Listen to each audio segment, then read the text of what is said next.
Welcome to Ames Public Library for Genealogy Plus, a program brought to you in partnership with the Story County Genealogical Society and the library. I'm Megan Klein-Hewitt. I'm the Adult Services Manager here at the library. We're excited to have you here today for Dennis Allen, presenting about getting the most out of your cemetery trip. This is being recorded and is live hybrid on Zoom. So please keep that in mind. Everybody on Zoom, please mute yourselves during the presentation. If you have questions, please put them in the chat and I will share them with our presenter at the right time. If you're here in the room with us, I'll bring a microphone around to you so that we can both hear you in the room and the folks on Zoom can hear you. And with that, I'll turn it over to Dennis. Hi, how you guys doing? Good. It's been a while. How long has it been, Mary? At least a year. At least a year, yeah.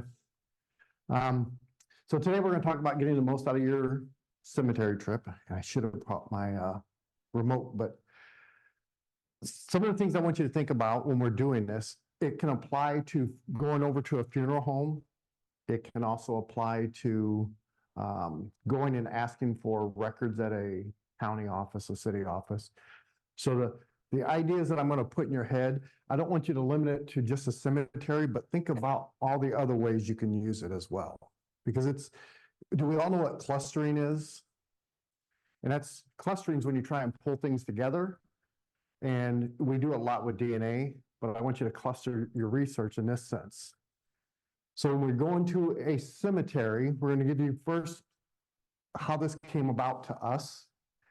And it was a lady in Des Moines. She came to IGS and she went to the cemetery and said, I couldn't find what I wanted at the cemetery. And I asked her, I said, so what'd you ask them? And she said, I went in and asked for Mary Smith. And she goes, they didn't have anything on her. And I said, but they had where she was buried? And she says, yeah, they had where she was buried. I said, so who owned the lot? I don't know. And I said, did you figure out what spots they? She goes, oh. So she kind of saw what I was going for. And I wrote down a bunch of questions for her to ask. She went back and she came back and she was tickled pink. She loved it. And she goes, we're going to all the other cemeteries again and doing this again. So she knew what questions to ask. And that's what I'm hoping to get out with you. Like I said, don't limit it to the cemeteries, funeral homes.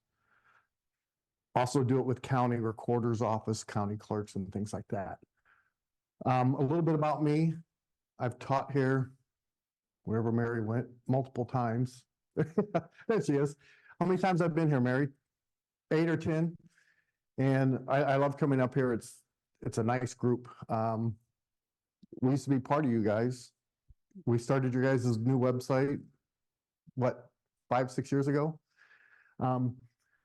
Cris and I, along with your handout, those are yours, write on them all you want. There's extra, Mary, for anybody who wants extra. So anybody who is on Zoom, if they come in, they can have one. Also, we have what we call Final Salute. That's a little nonprofit that Cris and I and a funeral home director started.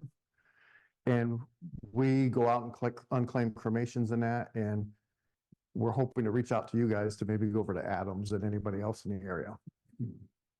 So that's some of the things I did. Cris and I run 5 cemeteries, Avon Cemetery in Des Moines. We run Loman, Spry, Wickers, and Warren Powers in the Camp Township area. Whenever we get done here, this will take about an hour. But after that, you guys can ask any question you want about cemeteries. I will try and answer them the best I can. If not, I will try and give you guidance on where to go. And there's a lot more about cemeteries than people really realize. So, all right, getting started. So we were approached by a funeral director in Marshalltown, and it was a research request, and he gave us Charles Miller, Clarion Brayton, and Elmer Brayton. They knew that they were in Glendale Cemetery. So Cris and I started our research. We knew this information about them, and that's going to come into play here in a little bit. So we go out to Glendale and we start asking questions, and we couldn't find anything from them. We did find a grave in that, which is really good, but we did find Charles and Clarion's headstone. They're at Glendale Cemetery in Des Moines. And there's the front for Elmer and Clarion. So now we have Clarion on two different headstones. So the question is where is she buried? Does it really matter? No, we know she's buried in one. But the family would still like to pay homage to her in the correct grave. So they want to know where to lay flowers and stuff like that. That was in Glendale as well. So we go to Glendale office and we ask them, what grave is she buried in? They have no clue. They're like, we didn't even know we had her twice. So we said, well, both of them are our husbands. So what information do we have? They didn't have a whole lot of information. So we went to their website and you can see, here's Elmer from up there. And then we didn't have anything on Clarion. So we were curious, wait a minute, you don't have her buried there. And then we have the Charles Miller in that. Charles S. Miller, I think it was this one here. But we have no Clarion. So now we're really curious. She's buried with two husbands, but we don't have any information on her being buried with either husband. Which one is she buried with? And they're like, we don't know. So we go back to Marty and we say, Marty, tell us some more. What do you know? And he's like, I don't know a whole lot. And he's asking questions. Well, we went out and we found her again. Clarion Brayton. We've got the death date or birth date of June 11, 1911, and death date of 27/1978. This headstone on Find a Grave was in Knoxville Cemetery in Arkansas. So we go back to Marty again and say, Marty, did your grandma happen to go to Arkansas? Oh, yes, she did. Oh, so now we went outside of it. And it's kind of, you know, when we talk about interviews with parents and that, you have to keep priming the pump. Well, finally, we primed the pump enough for Marty to say, oh, I forgot about her going to Arkansas. So now we know where she's at. So we check it out and we have to find the information from the cemetery. So how do we find that Knoxville Cemetery sexton? Everybody knows what a sexton is? So a sexton is the one who lays out the graves, they sell the graves, they prepare it for the burial. So if a funeral home has to do a burial, they contact the sexton. The sexton will go out and mark the grave out for them, make sure it was purchased and things like that. So we got to find a sexton because they have all the records. Sometimes they pass the records on to trustees in townships, but the sexton should have a set of records. So how do we find that person? Google the cemetery, find the name and cemetery information, city and state, and you might be able to go there because they might have an office there. Search on Find a Grave. The last 10 years, Find a Grave, people have been putting the cemetery location as in detailed information, where it used to be the cemeteries in Ames, Iowa. Well, now the cemeteries in Ames, Iowa, the cemetery office is here, you go do this. So you can find a lot more information on them now. If not, contact the county recorder office. So if you're going to Lawrence County, Arkansas, you might have to go to the county recorder and say, hey,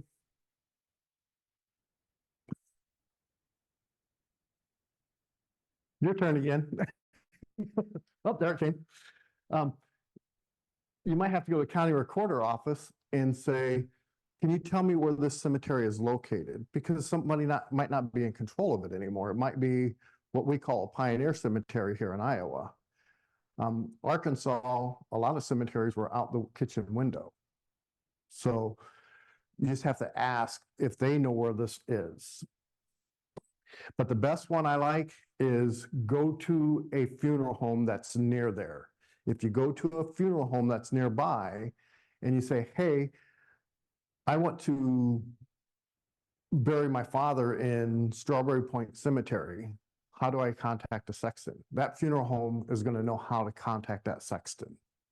So go check the local funeral homes and ask them where the sexton is for that.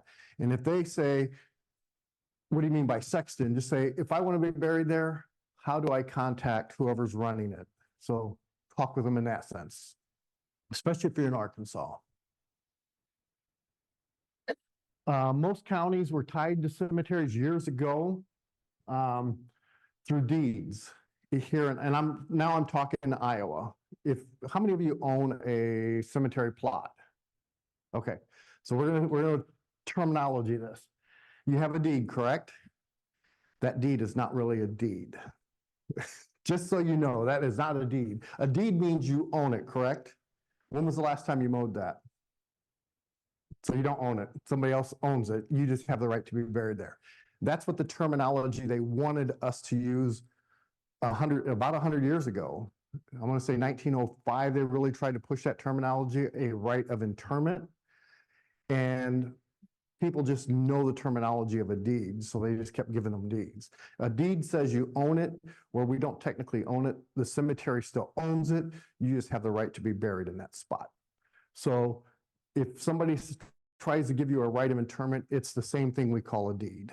But years ago, those deeds, because we use the term deeds, people would register them at the county. So you might have to go into the county and check with the clerk or the recorder's office and say, hey, which one of you takes care of the deeds for the cemeteries? And they will help you out there. That's a good spot to look for a genealogy research. Go to the county recorder's office.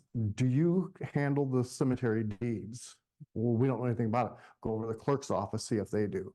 Sometimes neither one knows they do it. So check with them and say, well, 100 years ago, they used to give out deeds. Who has those old cemetery deeds? So let them know. And like I said, local funeral homes, if you want to see who the contact is for that cemetery.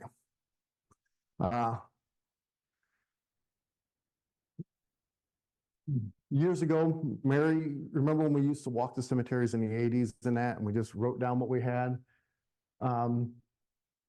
Do we have all the information? No, we just have what's on the headstone. So we're looking for that extra bit of information. You can find it sometimes on Find a Grave. Find a Grave is very good when they're good, but when they're not good, they're terrible. So it goes both ways. We love them, but we hate them at the same time. They only write what they know or what they think they know.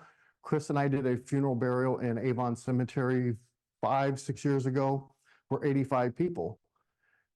When we first started, we had 149 people. Well, they put on Find a Grave all 149.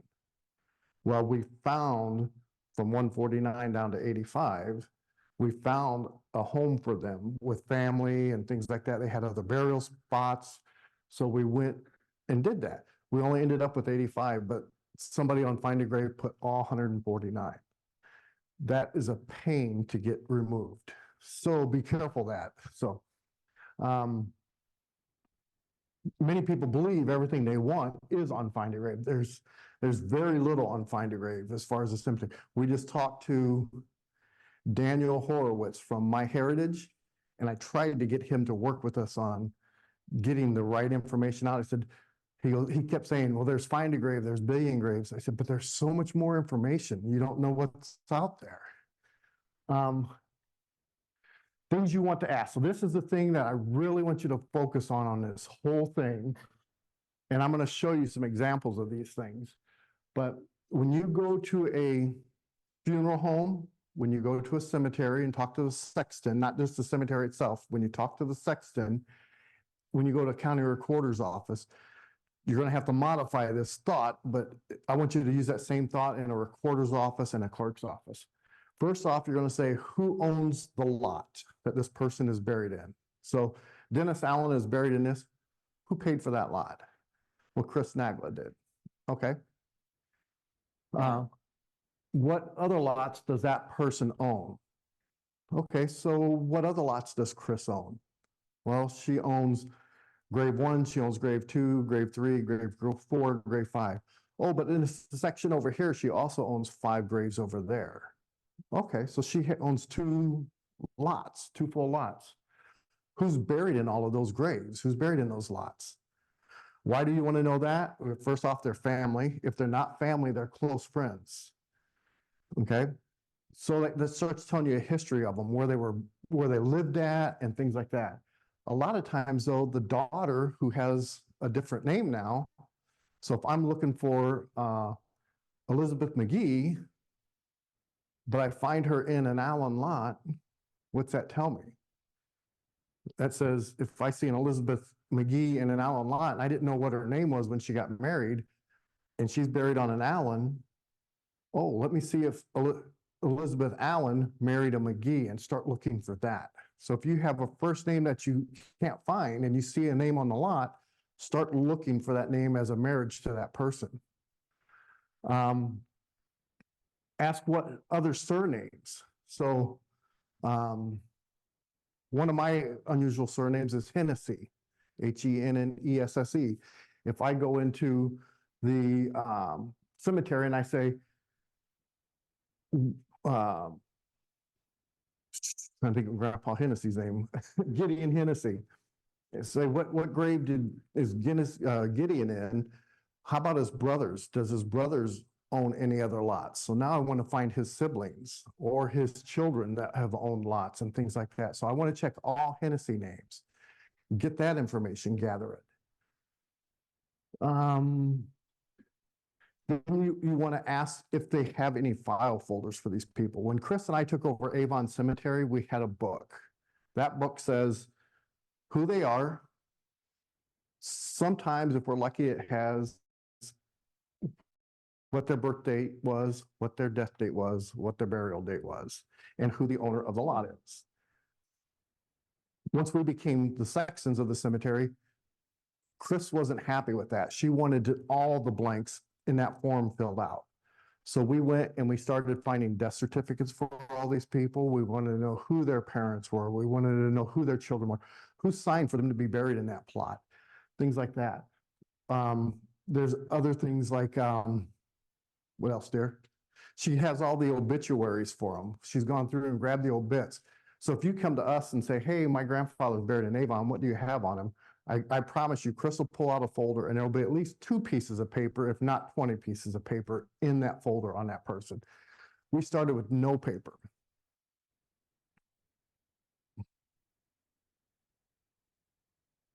Look for all the names tied. So you've heard the term FAN, families, associates, and neighbors, or friends, associates, and neighbors.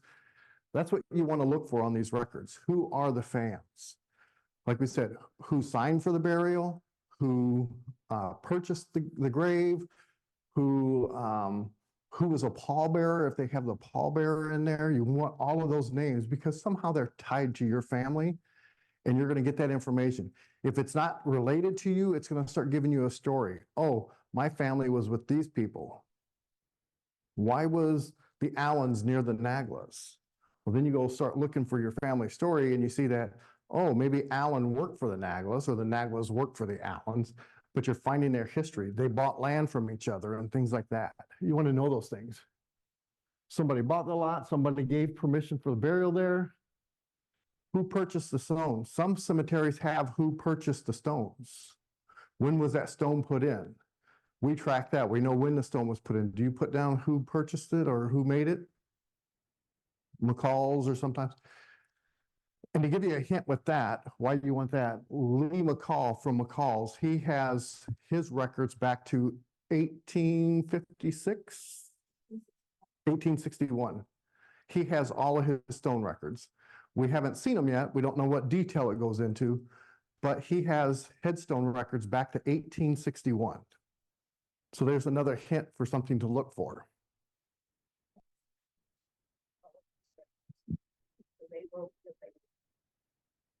So all of these names might be different. My sisters, whenever my father passed away, since I was up here, my 3 sisters did all the information.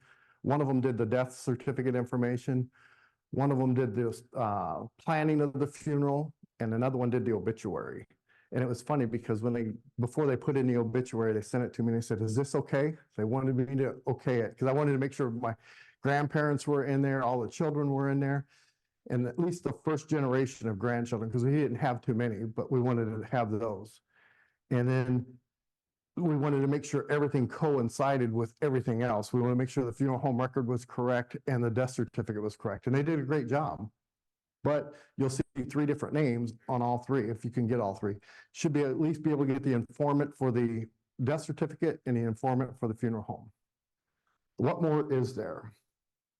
There's a transfer permits. If they come from out of state, there's supposed to be a transfer permit. Sometimes in state, for a short period, we had transfer permits of a full body. It could be in the cemetery, it could be in the trustees area. We don't know where it is. It could be either spot, could be in both. There could be military records. Why military records? Well, they have to get a headstone if they're a military vet.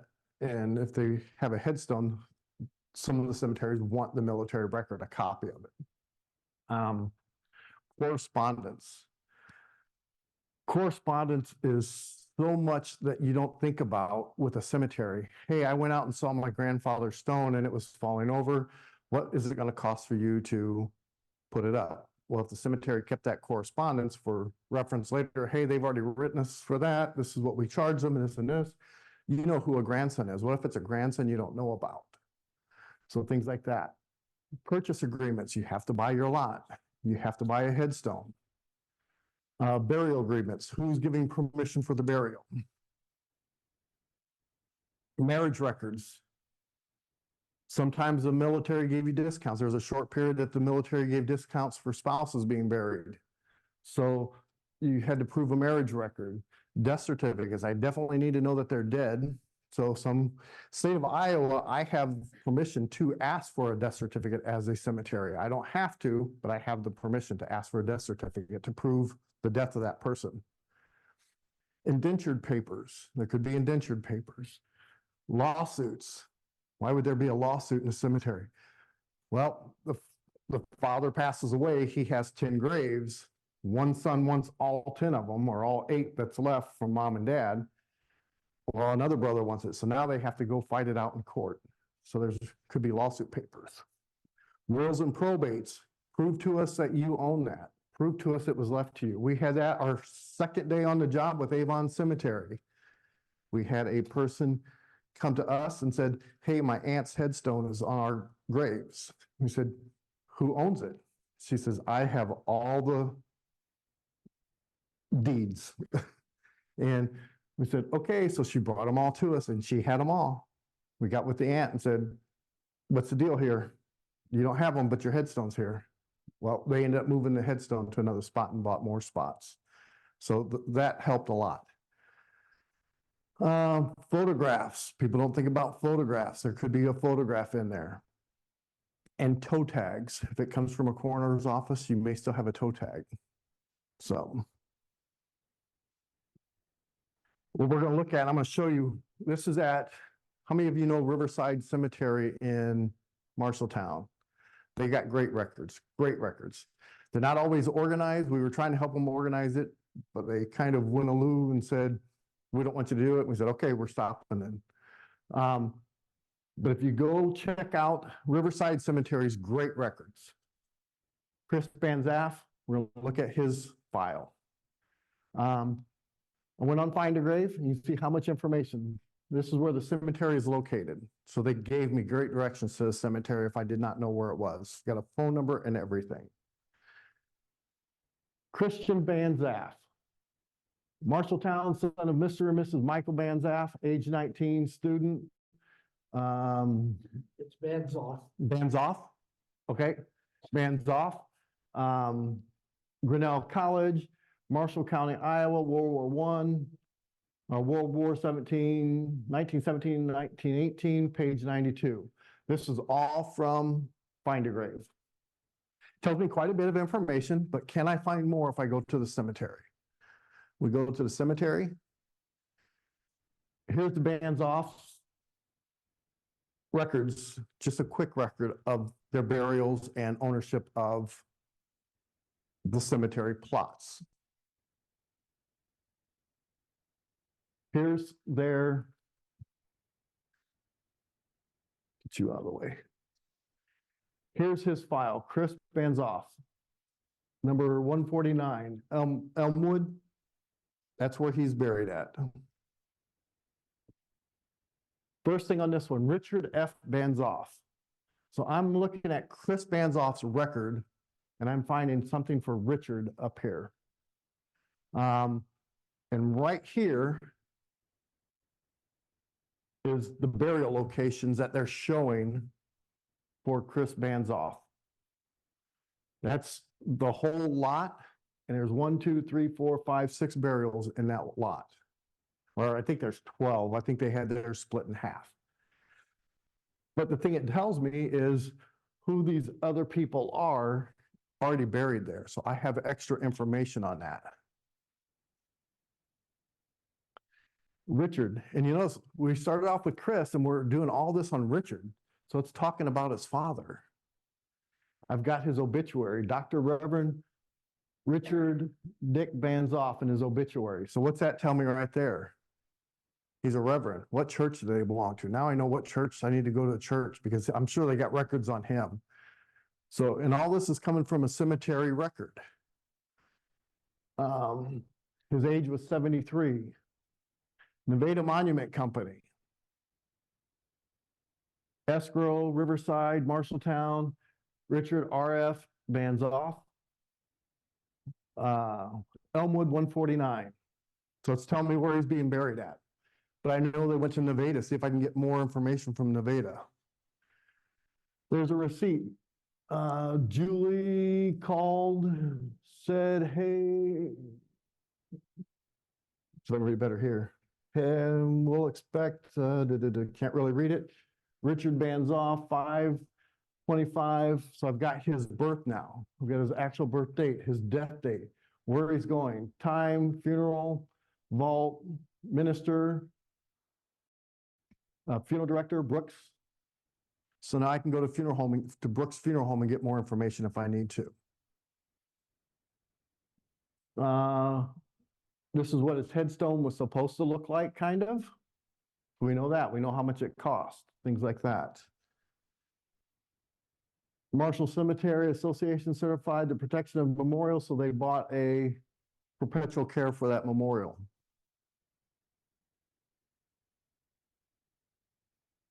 New Conversation Church Response of God. So I copied this United Church of Christ. So now I know what church they went to. So it helps me there figure out what church they were at. Marshalltown Cemetery Association, Reverend Richard, Dear Reverend Banzoff, talks about information down here. Arlene Johnson. So you've got a lot of reading. Anything special? Grave spaces are at least 3 feet long, so that when this size of marker is placed, there's a bit of space where it goes beyond the marker. So they're talking about how big the marker spot can be. Here's Christian's information. You notice the other one, we had burial information here. Christian's got it over here. And they're putting an X here because that's where Christian's going to be cremated and buried. So we know where he's at. Talks about him. Pursuant of Davis, or Purcell Davis, that was a funeral home, so I know to go to Purcell Davis for his. Other information. Cremains, you can see it's cremation over on the right up there. Talks about who's there. Bertha, Dorothy, Shirley. So now I've got extra names that I want to look at, find more information. What if I didn't know about them? There's his. All of this is in a funeral home file or a cemetery's file. So there's a lot that you can see. I've got names in here. Mrs. Mary Whelan, all of Marshalltown. He was preceded death by 2 daughters, 5 brothers, and a sister. He is a member of First United Church of Christ. Richard, dear Reverend, got more correspondence there. Inquiry about special care. Talking about special care. Gentlemen, we have enclosed a statement showing that the interment for the amount of but Let's see where it's at up top. Veterans Affairs. Why is Veterans Affairs writing? Because he's a veteran. So now I know he's a veteran. I need to go look for that veteran record. Marker maintenance fee, they also have it, issued to Richard. Burial transit permits. This is an interesting burial transit permit. It talks about where they came from and where they moved to. Deceased Christian Van Zoff, Marshalltown, Iowa. Date of death, 13 August 81, color white, male, age 83, cause of death pending. Method of disposal, transportation, College of Osteopathic Medicine, Des Moines, Iowa, Percival Davis Funeral Home, address, Marshalltown, Iowa, disposal body deceased as above stated, signed, who signed it? Dated 13 August 81, address, cemetery or cremation authority shall fill out space below, cremated February 5th, 83. Everything's from 81, and all of a sudden we go to 83. So the College of Osteopathic had his body for 2 years. And then they cremated him and passed him on. So that tells you a little bit more.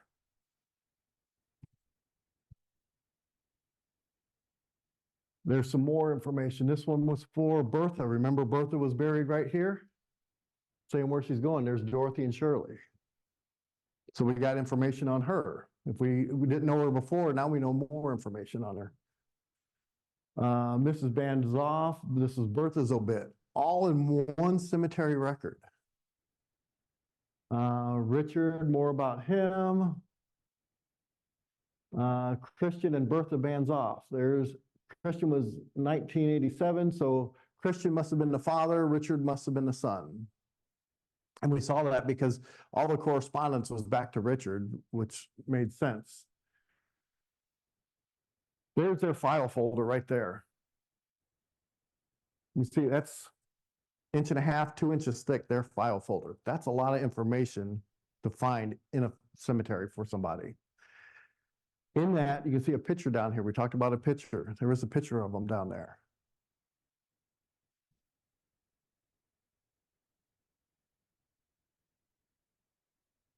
This is the record room for Marshalltown Cemetery. All of those are records, just like what we just saw. All of that. Besides that one record room, there's another one. This is those 3x5 cards we saw with the owner's information. That's all in those files. This is other rooms. This is flags from all the veterans.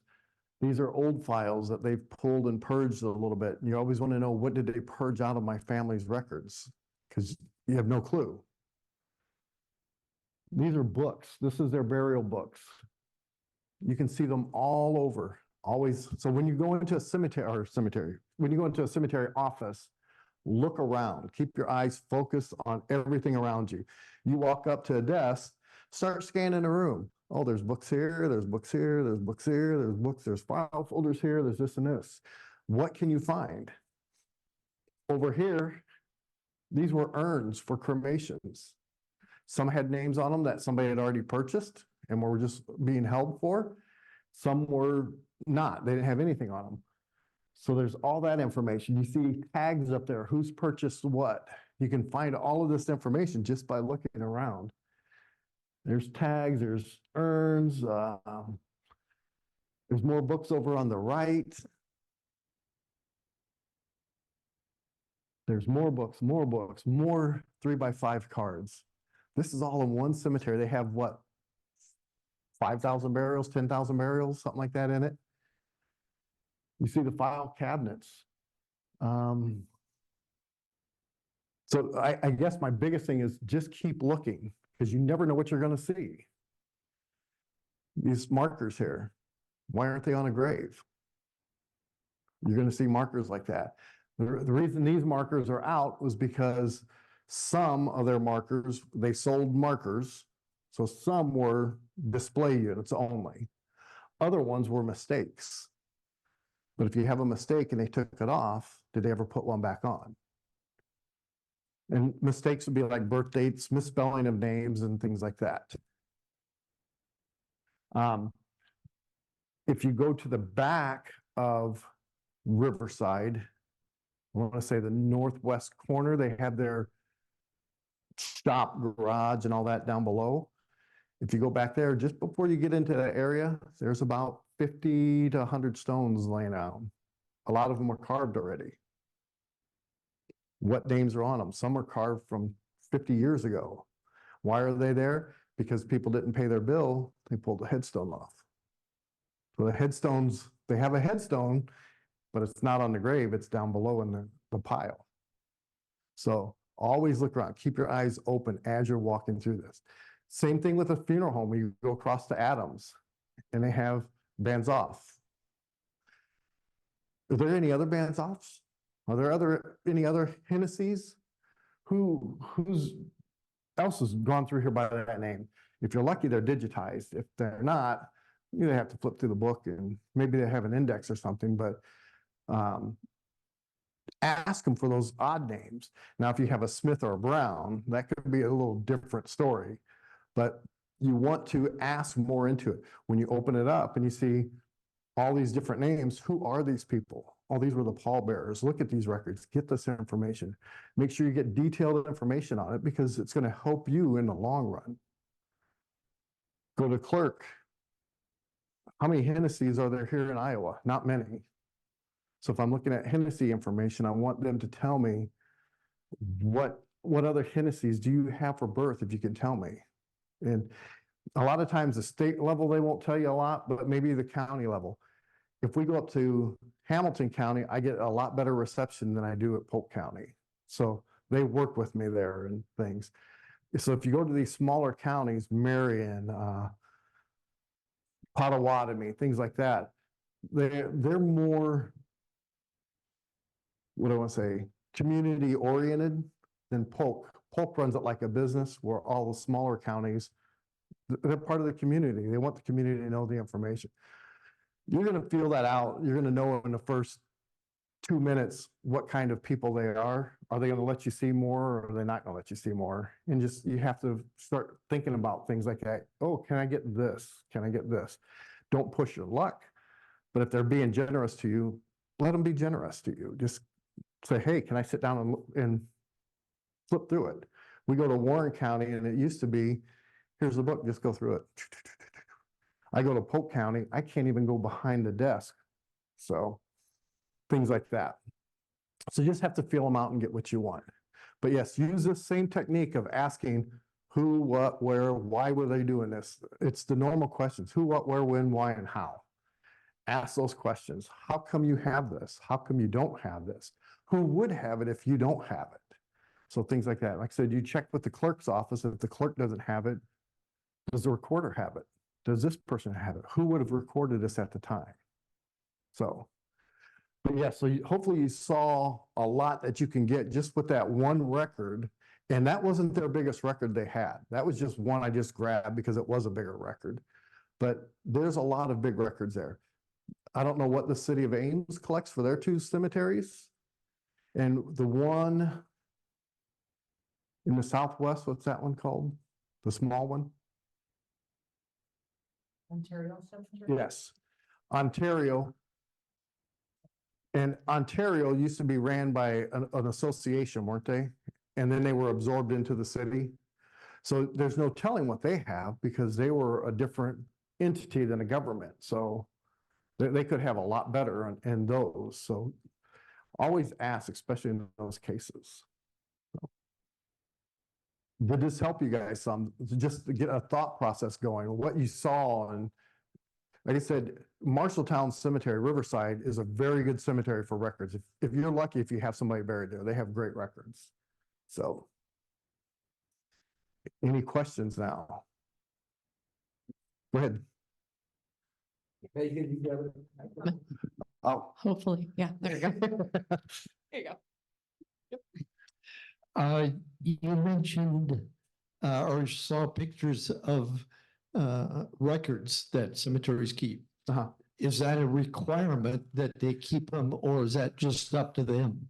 that's up to them. The state of Iowa, just so you guys can look, their Iowa code is Iowa 523I. That's the code for Iowa cemeteries. and it tells us exactly what we have to keep. We only have to keep 5 things, I believe it is. We have to keep who owned the lot, when they purchased the lot, who's buried there, if we know the name, when they were buried there, and a map. That's the only 5 things we have to have as a cemetery.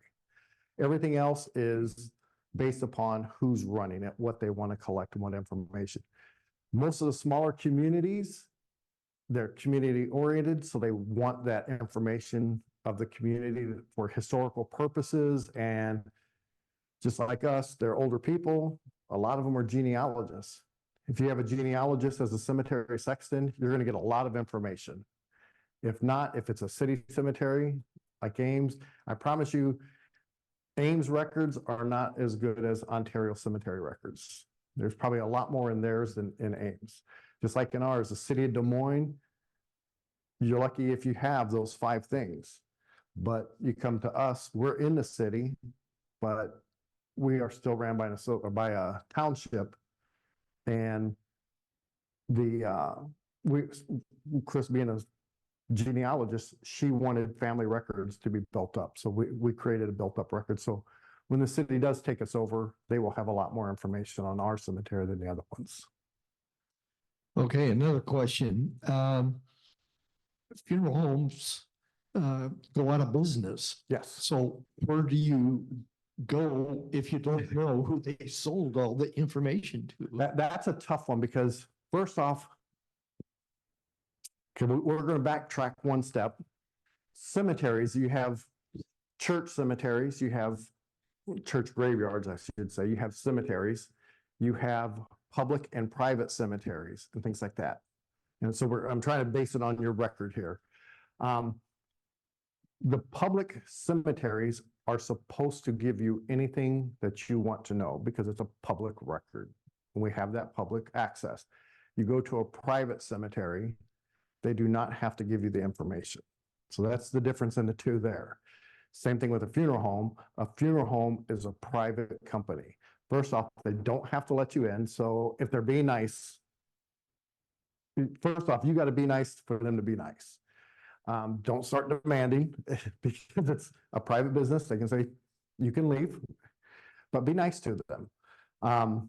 As far as them selling their records, a lot of times if they go out of business, sometimes they took the records with them. Sometimes they would pass it on. Sometimes they would give it to historical societies. So if you have a local historical society, check them out. Especially if they went out of business in the 50s or 60s or 70s or something, if you go to a historical society, they probably have a pretty decent record of what happened to them. So you might get lucky enough that somebody says, oh, I remember him. He gave his records to so-and-so. There might not be a paper trail of it going to them, but they did. Dick Orr used to have Orr Furniture and Cabinet Company. They built their coffins. So he had all that, and he was a funeral home director and things like that. Well, as time went on, he became a furniture company versus a funeral home business. They still had it. He had all of his records. Just before he passed away, Cris and a friend of ours went and copied all of his records. He'd never given them out before. He let us copy them. So we have those. But then we asked what was going to happen. And did he end up giving them or did he buy them from him? I think he gave them to him, didn't he? Yeah, this stuff was going on the auction block and they went to another funeral home. They went to John Peterson, who had Peterson's funeral home. And I think John came and asked him for him. And so you will get that because there are people who want to maintain that history and things like that. So, and John's very proud of it because he's got a lot of historical records now. So yes, I would check at local history museums, ask other funeral homes if they know how or where they went to. In Des Moines for Hamilton's funeral home, we have a chart. We have a family tree chart. Who bought what cemetery or who bought what funeral home at this time and who merged and who did what, who broke off. It's really cool. It's a document. And so we just have it hanging up on the wall. So if you want Lily's funeral home, you got to find Lily's and then trace down where it went to and who's got it. And then you got to check all of those because you don't know when somebody split off if they took those records with them or if they left them there. So.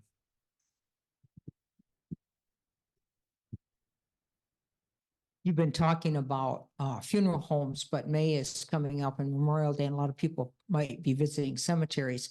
What is the Iowa law for accessing a cemetery that's on a private land?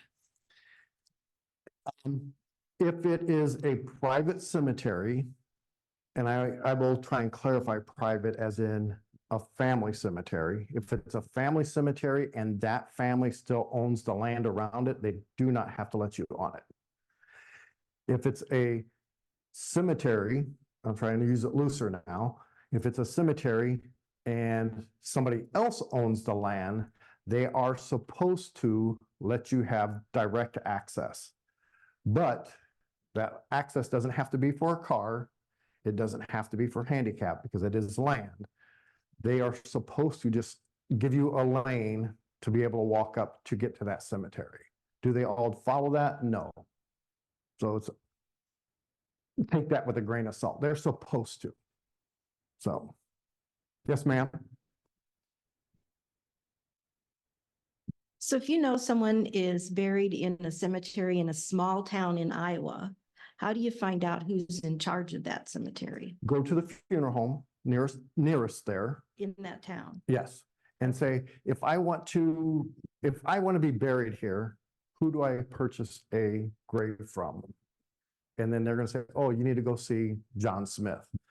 Can you give me his contact? And you go see John Smith. And then that way you got your foot to the door now. Then you can say, my grandmother's buried here. Can you help me? So things like that. Yes, sir.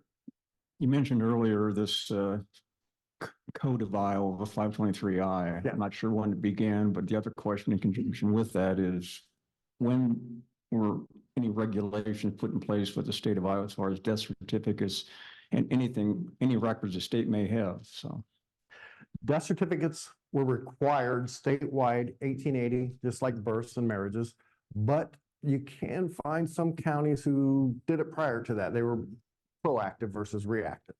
You're not going to find many, but there are some. So the requirement for birth, death, and marriage was 1880, correct? And but you can find church records for birth, marriage, and death prior to that as well. As far as requiring cemetery information, I want to say, if you go check the 523I, if you do a Google search for Iowa code and find it, and then State of Iowa page, they go back to the 1880s, and you kind of have to play around. In the 1896 and up to about 1920, I do not believe it was Iowa 523I. I believe it was like 126 or 127, that code. And you bring up a great fact there, because you have to remember, whenever they were recording this information in the cemeteries, 523I tells us what we have to record now. So if this person died in 1904, you want to go find that Iowa code prior to that and see what their requirements were. And whenever you get there, they have them in PDFs, and they have a lot of them. I mean, like 15 or 20. Find the one you want and do Control F because it's a PDF. Do Control F and look up cemetery. Search for the word burial. Search for the word grave. Things like that. You have to find the right terminology they used at that time. But yes, they go back to like 1886 or something, the Iowa code that governed the Iowa cemeteries.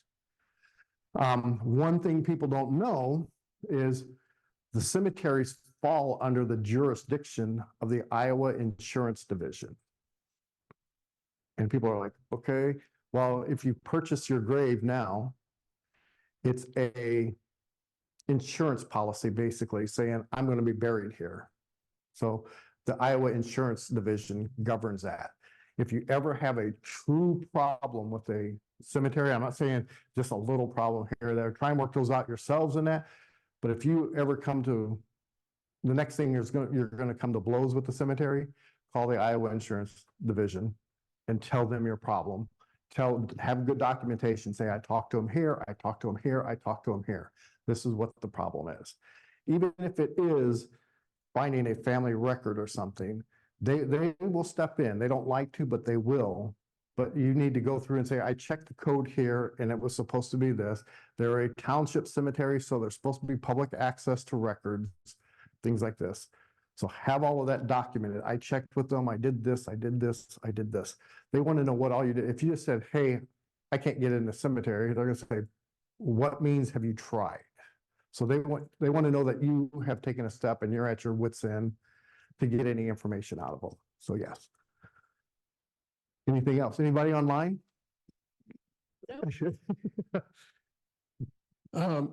Regarding unmarked graves, Yes, our cemeteries generally keep records of all the people who were buried, like within a particular family plot? they're supposed to. Supposed to. Yes. Okay. And in the state of Iowa, there can be multiple people on one plot. Yeah. And that's the thing, you also, because you use the word plot, where I've been using the word grave, and I've also used the word lot.